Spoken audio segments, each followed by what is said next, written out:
Um,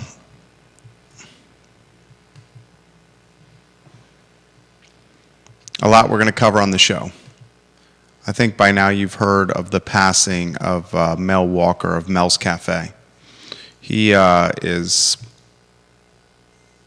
will be missed. A man of noteworthy status in this community. We're going to take a look at his legacy on today's show. We're confirming the streams as we speak. Judah, it looks like the group is not live. It should be now. Okay, fantastic. Thank you. Yes, it is. Well done. We have some real estate news that we have to get to. We have some development news we have to get to. We have some baseball news we have to get to. We have businesses expanding into Richmond tied to the Marie Bett family. It's a busy, busy show. We've got a downtown mall flower competition. 300 apartment. Is it 300 coming out of Morrow County? 328. 328. That's a pretty sizable project. Yeah.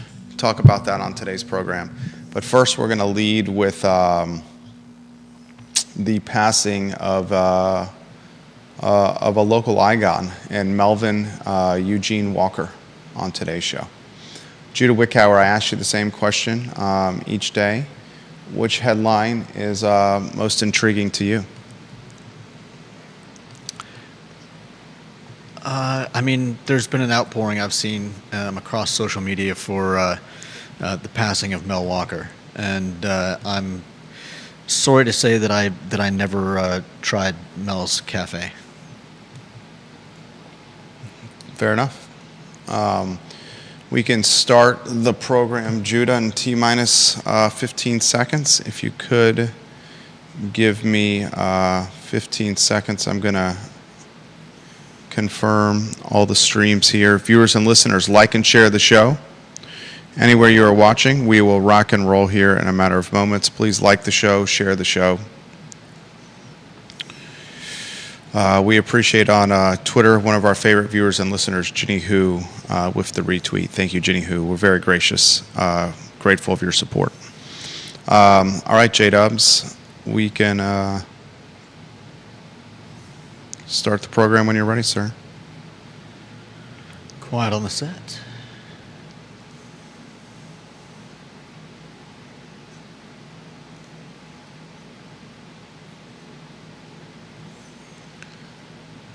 Good Wednesday afternoon, guys. I'm Jerry Miller. Thank you kindly for joining us on the I Love CVille show. A pleasure to connect with you through the I Love CVille network, a show presented today by Otto Turkish Street Food on Water Street. Otto Turkish Street Food, locally owned and operated on Water Street with easy parking right next to the restaurant.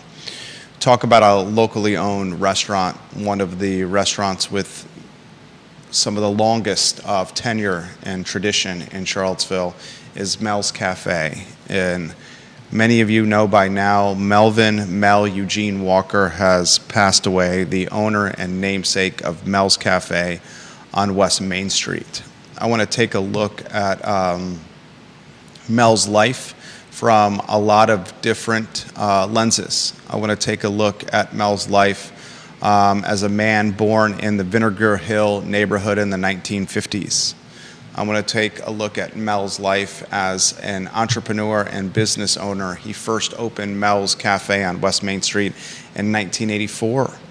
I want to take a look at Mel's life through the lens of his prominence in the local community and his prominence in the black-owned business community.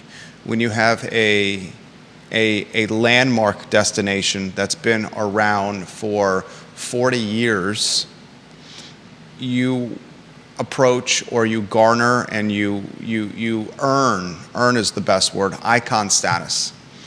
His location on West Main Street as a gateway to downtown and as a gateway to the University of Virginia has made his brand and his personality and his legacy front and center for many generations of UVA students, of locals, of Charlottesvillians, and of tourists. His food was soul food. It was absolutely amazing.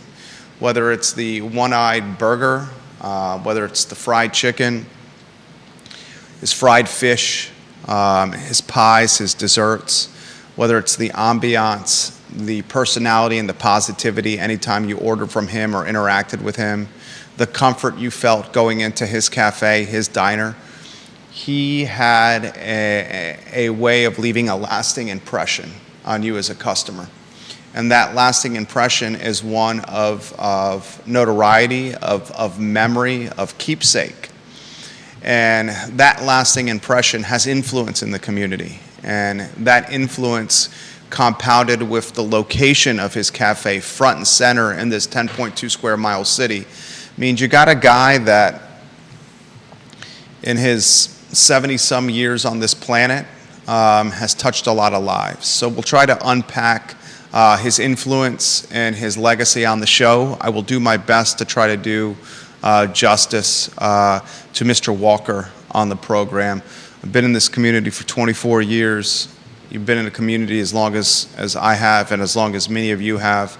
You're going to find your way to Mel's Cafe, and you're going to realize that it was a treasure of a cafe and diner. We have a lot we're going to cover on the show, including team members from Marie Bett opening a cafe in Richmond. The cafe in Richmond is going to be a bakery and cafe. It is going to be called Janet's Cafe and Bakery. It's going to open in new development within the Forest Hill neighborhood. We'll unpack this family tree, expanding its branches. You have the Marie Bett team with locations that we know of very prominent on Rose Hill Drive and Petite Marie Bett on Water Street. You have the Marie Bett team opening a donut shop, a breakfast joint on Maury Avenue in a portion of the Anna's Pizza location. I believe that's called Spracco's. Thank you very much. New Jersey style donuts. And now you have a fourth branch on the family tree with Janet's Cafe and Bakery. We'll give you some of those details on today's show. On the program, we'll also highlight a positive story for downtown Charlottesville, a downtown mall flower competition. The businesses in the most important 8 blocks in the city of Charlottesville are competing for a $1,000 prize.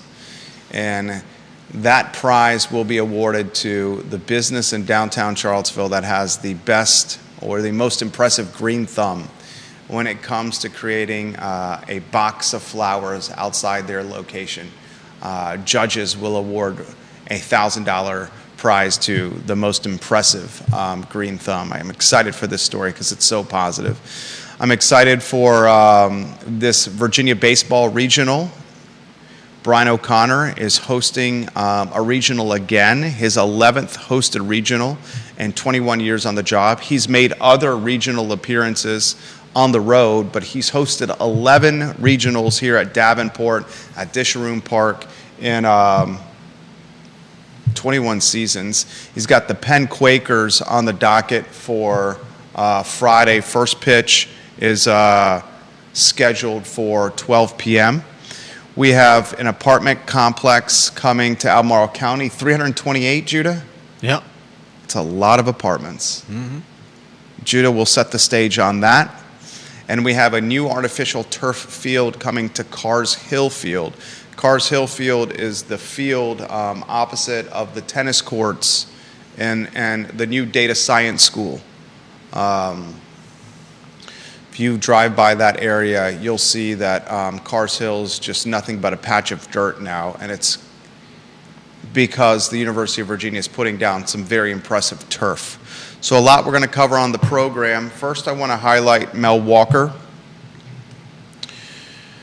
Sad news, unexpected news. You're looking at a gentleman born in the Vinegar Hill neighborhood in the 1950s. First opened Mel's Cafe in 1984. Interestingly, he closed Mel's Cafe because the business did not have a lot of momentum. He closed it in 1989. He then reopened Mel's Cafe in 1995. He purchased the building and reopened the restaurant in 1995 after closing it in 1989. Mel has worked in restaurants since he was 11 years old. He cooked at the Virginian restaurant when he was 13 years old. The Virginian, the longest running restaurant in the community, 100 plus years. Some can say Timberlake's drugstore, the longest running restaurant, but tomato, tomato. I don't know if you call Timberlake's a restaurant or not. The Virginian is 100 plus years old, and Mel worked there. He had a personality that was larger than life. He had a memory of faces and names and voices. If you called in an order over the phone, he'd occasionally recognize your voice and associate it with your order. He had a skill set of not just cooking soul food and pricing it fairly, but he had a skill set of human connection and being affable and approachable and likable and kind, and understanding that food was a vehicle or a mechanism to much larger aspects of life. We all have that person in our family, whether it's our mom, our grandma, our aunt, maybe it's a friend that utilizes food and what they can do in a kitchen as a way to connect heart to heart, soul to soul, personality to personality. Food's the gateway to something much larger, and that was Mel. His impact in this community is much more significant than pies and fried chicken and fried fish and one-eyed burgers. His impact was one of prominence. Someone birthed in a neighborhood that was destroyed during urban renewal, Vinegar Hill. Vinegar Hill, now the site of what? Staples Office Supply. Vinegar Hill, now the site of Vision Barbecue and that grayish box building. What is it? The Citizens Building, the Commonwealth Building, where a bank is right there on the corner as you're entering the downtown mall. Vinegar Hill, the site of asphalt parking lots. Mm-hmm. One of the largest, one of the biggest disservices and travesties in Charlottesville's history is the urban renewal, the razing of Vinegar Hill. And the fact that even to this day, a community that prides itself in diversity, equity, inclusion, a community that prides itself in looking at its history and figuring out what it's done wrong and trying to correct it. The R.E. Lee statue removal in Market Street Park, an example of that. Why have we not figured out a way to honor the history and the legacy of Vinegar Hill to this day?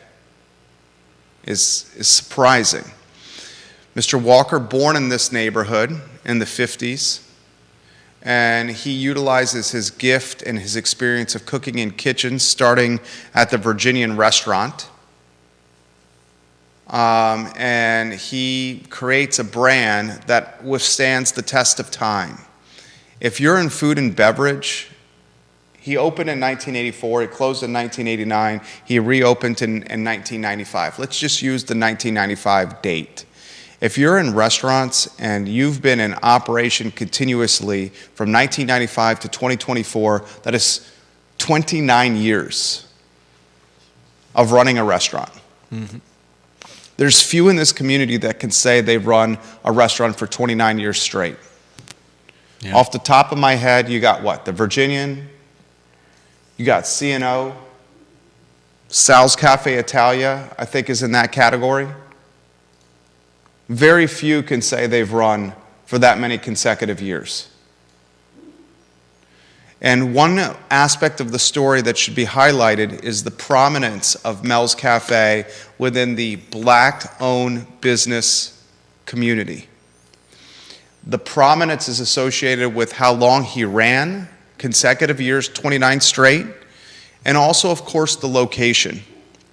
You look at West Main Street, and it's no secret that West Main Street is becoming swallowed by the University of Virginia and out-of-market developers. Right across from Mel's, you have the Heirloom Development Project, an out-of-market developer that completely reimagined the Blue Moon Diner building. Alan Kajin, the bi-coastal attorney that partnered with the late, great Gabe Silverman, owns much of West Main Street. Mr. Kajin owns the Public building. Mr. Kajin owns the Shenanigans retail, what do you call it? Building, strip, whatever you want to call it. Mr. Kajin owns the parking lot of where the old Wild Wing Cafe was, the Amtrak parking lot, that big parking lot that's underutilized. So you have West Main Street, one of the most important corridors in Charlottesville, the connecting corridor between the University of Virginia and the downtown mall, the gateway to downtown and the gateway to UVA. Such an important corridor that former City Councilor Heather Hill and former City Councilor Kathy Galvin were huge proponents and advocates of the West Main Streetscape project, a project that was going to utilize UVA money and VDOT money to reimagine the streetscape completely, because they both realized that this streetscape was critically important as a gateway to downtown and the University of Virginia. Out-of-market development money sees the importance of this corridor. The University of Virginia sees the importance of this corridor, and smack dab in the middle of one of the most important stretches in a 10.2 square mile city sat a diner owned by a man born in Vinegar Hill in the 50s, who figured out a way to buy the building and run a diner that served catfish and fried fish and pies and one-eyed burgers at fair prices for 29 straight years. A black man in the South, in a city that has struggled mightily with its past as it applies to diversity, equity, and inclusion, and being frank and straightforward, the fair treatment of men and women with black and brown skin. You're looking at one of the most prominent black-owned businesses in Central Virginia, period, that just lost its namesake. There's much more to this story than the passing of a man who worked on a grill top serving fried food.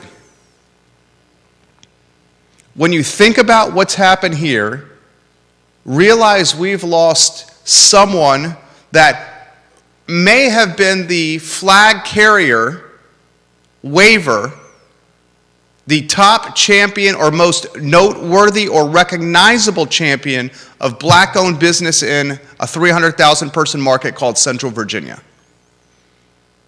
I want you to think of another, Judah, you do as well, black-owned businesses that have more tenure, recognition, status, history than Mel's. Think about that. Think about the challenge of running a diner and a cafe and owning a building in a stretch of road where the University of Virginia is trying to control, a stretch of road where out-of-market developers are trying to control, a stretch of road where you're navigating city politics, a stretch of road that is literally in the middle of Fifeville, Star Hill, 10th and Page, Vinegar Hill, downtown. That's the center of all those. Running a business where traditionally the shelf life of food and beverage is a few years and certainly not 29 straight. and doing it in a way where pretty much every time you go in there, it's Mel that's making the food and serving you. I mean, think about this story, folks. And today I was uncertain of how to do the show. I was uncertain how to do the show because I wanted to make sure I characterized the impact of Mel outside of just his menu. And I wanted to do the show in a way that did justice to his legacy, offered firsthand testimony, highlighted his business interests, his real estate interests, his ability to withstand time and competition. You're not looking at a business that's evolving with technology and social media. Prior to the post on the Mel's page, ladies and gentlemen, and I'll go to it right now, Mel's Cafe on Facebook.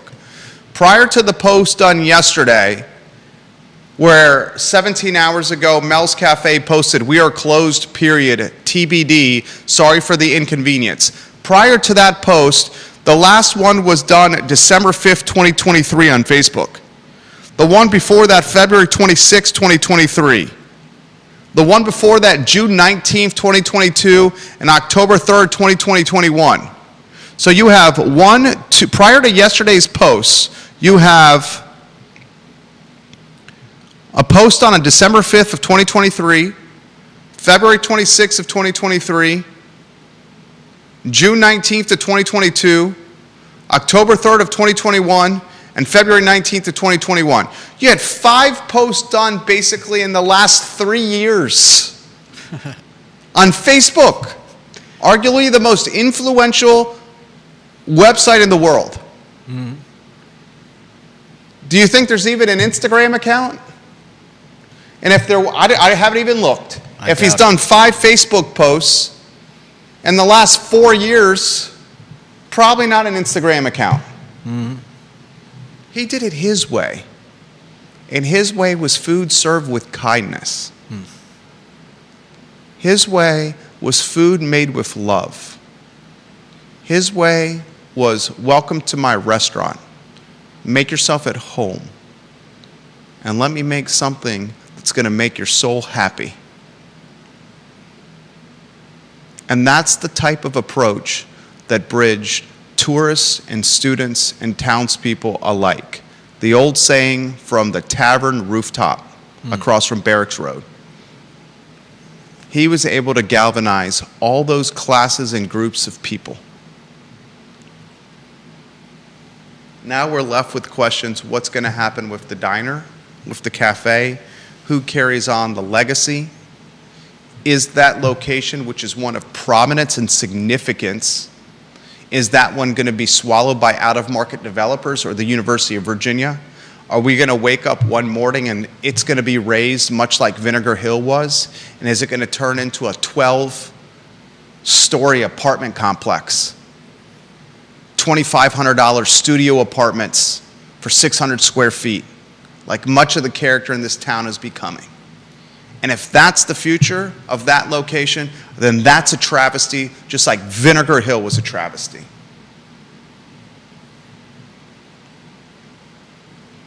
Charlottesville lost a good man.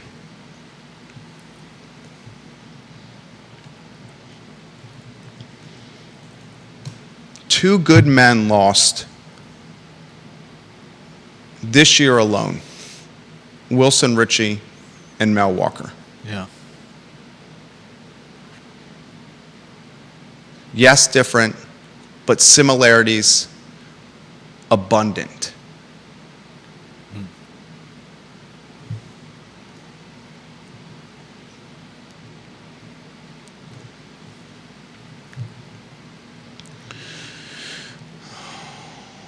We'll relay some comments on air. Rob Neal watching the program. His photo on screen, Mr. Neal. My heart goes out to those who knew Mel deeper than the casual patron like me. Mel's is a foundational part of Charlottesville charm and nostalgia.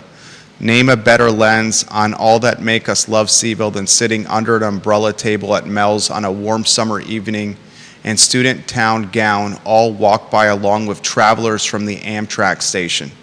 Infuse a plate of fried chicken, stewed tomatoes, and greens paired with a cup of crushed ice-filled drink served with a smile and care.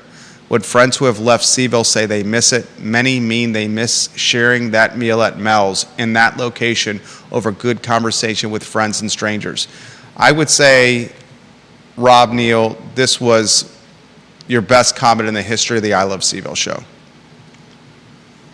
Thank you, Rob Neal, for sharing this. I'm going to respond to that right now. Amen to everything you just said. Stephanie Wells Rhodes, valued member of this family, says, so very sad, tags her fantastic husband, Larry Rhodes, and highlights it's Larry's favorite place. Mr. Larry Rhodes just built a fantastic playground for his granddaughters. Larry Rhodes, you're a skilled man. Bob Yarborough, King of Redfield's, watching the program. The loss of beloved institutions is painful in communities, particularly towns our size.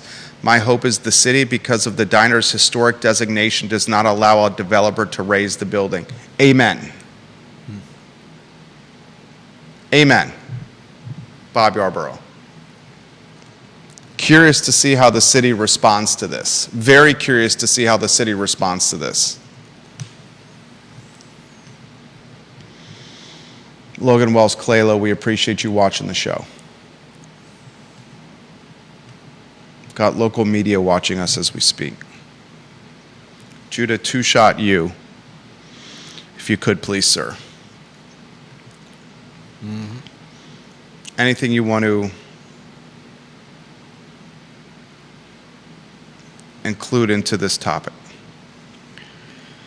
Well, there's not much I could say. As I mentioned, I'm sad to have never visited Mel's Cafe, so I can't really speak to how good the food was. But I'm touched by how many people he managed to touch through the course of his keeping his business open. John Blair watching on LinkedIn, rest in power to Mr. Walker. His restaurant made the best apple pie in Virginia. He was a good man. He also says a question about Mel's Enterprises. What was the connection, if any, of the Mel's Barbershop on Dice with Mel Walker and his cafe on West Main? That's a good question. I don't have that answer. Anybody have that answer, the connection with Mel Walker, his cafe on West Main, with Mel's Barbershop on Dice? John also highlights this little known fact: Barrett Early Learning Center on Ridge was a black nursery started in 1935. I have a list that is on the United Way Seaville website, unitedwayseaville.org, of black-owned businesses in this community. And there are many which I find amazing. The Barrett Early Learning Center is on this list. It's the Black Business Guide, Greater Charlottesville 2023 to 2024. Barrett's Early Learning Center, one of the most prominent, certainly. I ask you this question with the passing of Mel Walker. Have we lost the most prominent black-owned business owner in the community or region? Antoine Brinson, with his business, he is fantastically prominent and influential with Culinary Concepts AB. Heck, he was just in an HBO TV series, Mr. Brinson. He's come on this show. Yeah. Hugely impactful, educating front of the house and back of the house staff at Culinary Concepts AB to place them in restaurants around the region with more experience in coaching and education prior to their employment. I love the concept. Yeah. Previously worked at Common House, Mr. Brinson. But I have a sincere question for you. Did we just lose the most prominent man or woman that owned a black-owned business in the region? Perhaps the most storied, but I don't know about the most prominent. What would be the most prominent? I mean, we've got Ralph Sampson. We Ralph saw, Sampson's Tap House? Yeah, we saw how he was fested in the streets when he left the studio. Not the majority owner of the Tap House on Barracks Road, but still, your point is taken. When Ralph Sampson left our studio on Market Street and headed to his car parked in front of our studio, he stopped traffic on either side of Market Street with folks looking for pictures and selfies with Ralph in front of our studio.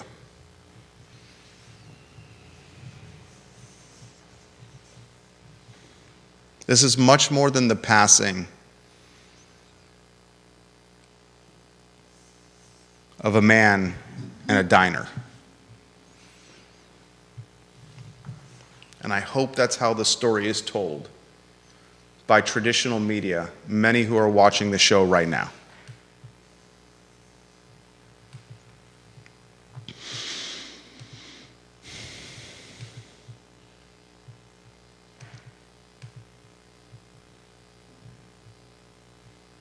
The show must continue. What's the next headline, Judah Wickower? And speaking of black-owned businesses, Marie Bett on Rose Hill. Yep. Jason Beckton. Co-owned with his husband. Mm-hmm. The Marie Bett team, another branch in their family tree. It starts with the Rose Hill location. The second branch, the Water Street location, Petite Marie Bett. The third branch on Maury Avenue. Are you talking about Sprocco's Donuts? In the old Anna's location. Now the fourth branch. A cafe and bakery opening in Richmond and Forest Hill. Will Darcy and Janie, I apologize if I'm messing your last name up, Janie. Janie Giosa. They're opening Janet's Cafe and Bakery. And Janet's Cafe and Bakery is taking about 2,000 of a new project's 8,000 square feet. This project will include 40 apartments above the ground floor commercial space. There'll be bread, croissants, croissant sandwiches, breakfast sandwiches, some specialty lunch sandwiches, salads, and chocolate chip cookies. A neighborhood feel is what they're going for. Janet's will operate as counter service, just like the Water Street location, and have seating for around 25 people. The cafe is named for an inside joke between the two, Janie and Janet. iPhones autocorrect Janie to Janet with text messages. I love seeing local businesses birth other local businesses by positioning team members of significance into positions of ownership and influence. Mm-hmm. We've seen this with the Wilson Ritchie family tree. Yeah. We've seen this with what Annie McClure has done. We've seen this with what Marie Bett is doing. It's fantastic.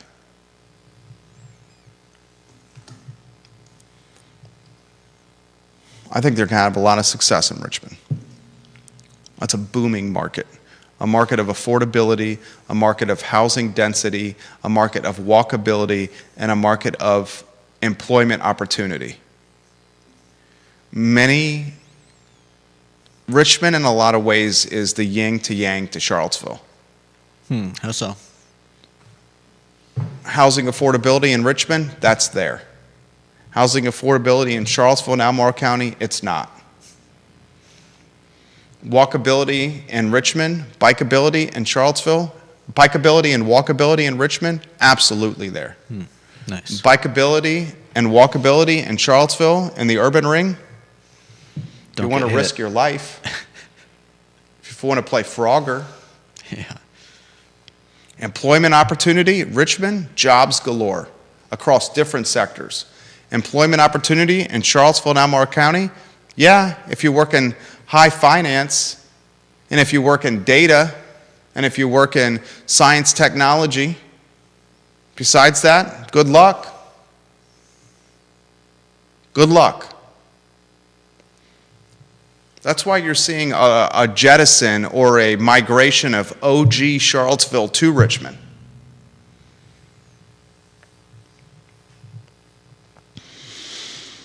Downtown Mall Flower Competition. This is a positive story. Get that lower third on screen if you could. More than 50 businesses in downtown Charlottesville are showcasing a flower box outside their business. The name of the competition is the Downtown in Bloom Celebration. Friends of Charlottesville is leading the charge. A friendly competition with $1,000 on the line. The winner announced in June. Put flowers, make them look nice and beautiful, outside your business in a box, create positivity around downtown and 8 blocks that desperately need it. Yeah. One of my favorite times a year is right now. The youth in our community at many of the local schools have done artwork that is hanging in the storefronts of many downtown businesses. And there's some good stuff out there, too. Phenomenal stuff. And this is coming from a man, Judah Wickower, who's a fantastic artist. One of the things you may not know about Judah Wickower, Savannah College of Art and Design educated, a tremendous artist across many different formats, Judah Wickower. Thank you. I love seeing the classrooms as the school years are winding down, the teachers on field trips with their kids to look at the artwork in the windows. Yeah. I love seeing the positivity downtown. I love this flower concept, this flower idea of Friends of Seville leading this charge. Yeah. Friends of Seville is the 2024 version of the Downtown Business Owners Association. That's pretty much fallen by the wayside. More families, more kids, more flowers, more art, more hope, more positivity, more foot traffic, more energy. Yeah. Love it all. Yeah. Get Draft Tap Room open. Oh, Stefan please. Freeman. Come on, Stefan Freeman. You're doing great things with Vitae Spirit and Bonnie and Reed. I love the idea of combining Vitae Spirits and Bonnie and Reed with a combined sitting waiting area for people to enjoy the spirits while they're waiting for seafood at Bonnie and Reed or their table. Now get Draft Tap Room open. Right? You may have gotten a little behind schedule with the Ace Biscuit and Barbecue disaster. Yeah. And by disaster, I mean a disgruntled employee destroying the restaurant. I loved Ace Biscuit and Barbecue. Yeah, no doubt. New artificial turf is coming to Cars Hill. I was wondering what was going on. Now we have a little bit of insight, so I wanted to relay it to you. Cars Hill is the field that is across from the outdoor tennis courts, across from the data science school, right down the road from Memorial Gym. New turf for the club and intramural sports, the marching band to practice, and outdoor activities associated with UVA curriculum.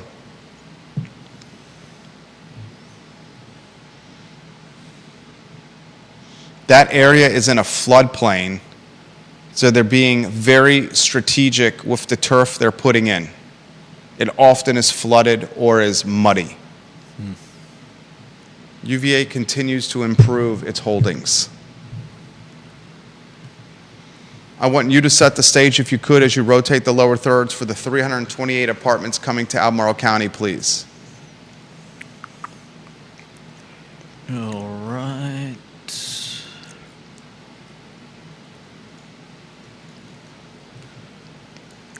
Okay. I mean, this is good news. It's a multifamily development. It's going to be called the Rio Point Apartments. It'll be bringing 328 units, of which I believe 15% will be affordable housing, and I mean it's. Hopefully, this is something that'll help take pressure off of housing in Charlottesville. Obviously, we need more of this. Location. Location is just off of what is it? Just off of I think the Parkway. Let me double check. Who, what, when, where, why? John Warner Parkway and Rio Road.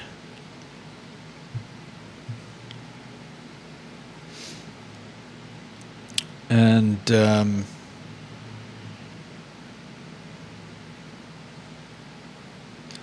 this is from Dominion Realty, Stony Point Development, and Quad Capital Partners. Stony Point, Chris Henry's outfit, the team behind Dairy Market, friend of the program. Yep. To think that something like this could have been right in the center of Charlottesville. You're talking Phase 3 Dairy Market? Yeah. Different type of project, but still, to your point, additional or new housing. I mean, it was apartments, right? It was apartments. And Those apartments would have been at a higher price point. No doubt, but it would have had some affordable housing included in it. I mean, I don't think most of this is going to be affordable housing for anyone. But, yeah. Very curious to see how this multifamily project and how the multifamily projects that are coming to Ivy Road, what kind of impact they have on the community across the board. Yeah, I think the belief is a lot of UVA students have been because of the lack of available housing for them.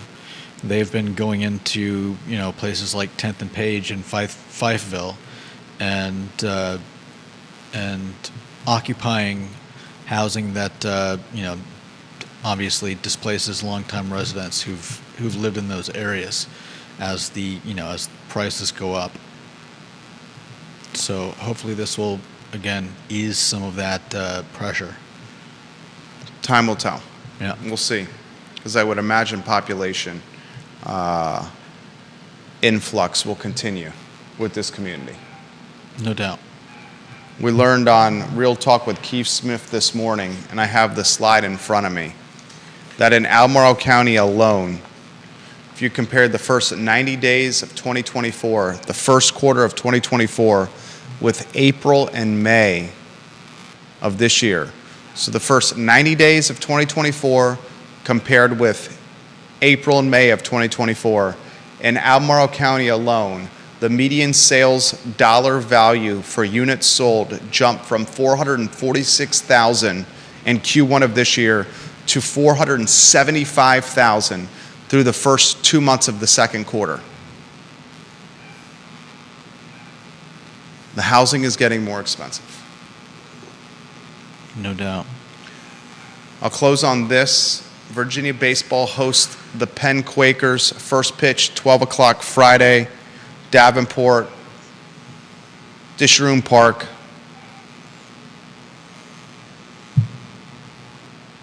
Virginia hosting a regional for the 11th time in O'Connor's 21 years on the job. Mississippi State and St. John's also in this regional. The winner advances to the NCAA Super Regional. On paper, it would look like a UVA-Arkansas matchup.